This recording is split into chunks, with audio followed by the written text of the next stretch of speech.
کچھ لوگوں کو اللہ تبارک و تعالی فتح عطا کرتا ہے، کامیابیاں اور کامرانیاں عطا کر. ویسے ہمارا مزاج یہ ہے کہ کہیں ناکامی ہو جائے تو پھر ہماری سوچ اور ہوتی ہے، اور اگر کامیابیاں ہو جائیں تو وہ ہم اپنے کھاتے میں ڈالتے ہیں.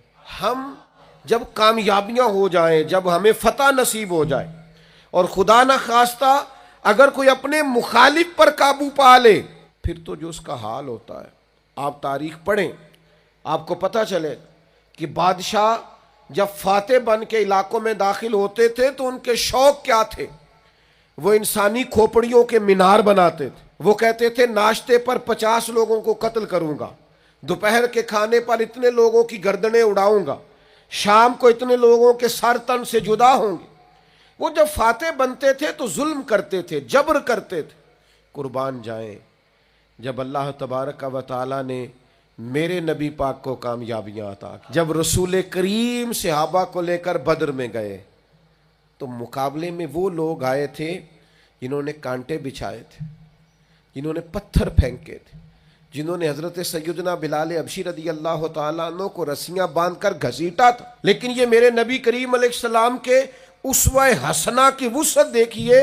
اچھا بدر میں بھی وہ کوئی صلح کرنے نہیں آئے تھے، پھول لے کے نہیں آئے تھے، ان کے ہاتھوں میں گلدستے نہیں تھے، وہ تحائف لے کے نہیں آئے تھے، تلواریں لے کے آئے تھے. لیکن وہی لوگ جب گرفتار ہو کے آئے تو نبی پاک علیہ السلام نے صحابہ کو تلقین کی، فرمایا تمہارے پاس جو قیدی ہیں نا ان کا خیال رکھنا، یہ کوئی ہمارے رشتہ دار عزیز پڑوسی مہمان نہیں، یہ جنگ لڑنے کے لیے آئے ہیں. اور کیفیت یہ ہے کہ یہ وہ لوگ ہیں جو پہلے بھی ستاتے رہے. محبوب نے فرمایا ان کا خیال رکھنا. تو وہ قیدی بعد میں خود بتایا کرتے تھے، کہتے تھے حد ہو گئی، ہم صحابہ کے گھروں میں قید تھے.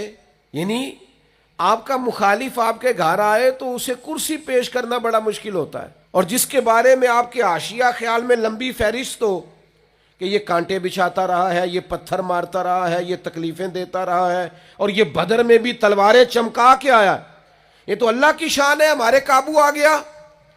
تو بدر کے قیدی کہتے ہیں ہم نے صحابہ کا عجیب منظر دیکھا کہ ان دنوں حالات تو بہت عمدہ اس طرح نہیں تھے، بہت زیادہ مالی وسعتیں اور معاشی حالات تو بہتر نہیں تھے. تو ہم نے عجیب رنگ دیکھا کہ وہ خود کھجور اور پانی پہ گزارا کر لیتے تھے، ہمیں سالن اور روٹی کھلایا کرتے تھے. عجیب قید ہے اور عجیب یہ رنگ ہے کہ حضور علیہ السلام نے صحابہ سے مشورہ کیا تو غصہ تھا، تو بعض صحابہ نے کہا نہیں ان کی گردنیں اڑائیں، ان کی تکلیفیں ہمیں یاد ہیں.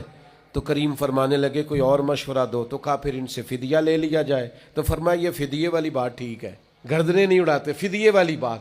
تو تھوڑا تھوڑا فدیہ لوگ دینے لگے. تو ایک نے آ کے کہا یا رسول اللہ میری تو بیٹیاں ہی بیٹیاں ہیں، اکیلا کمانے والا ہوں. قربان جائیں محبوب آپ کی شان رحمت للعالمینی پر. کریم فرمانے لگے تیری بیٹیاں؟ حضور میری 5 بیٹیاں ہیں. فرمایا تو بغیر فدیے کے ہی آزاد ہے. یہ کامیابی ملی ہوئی ہے. یہ لوگ بظاہر ناکام ہوئے ہیں، ان کو قید کیا گیا ہے.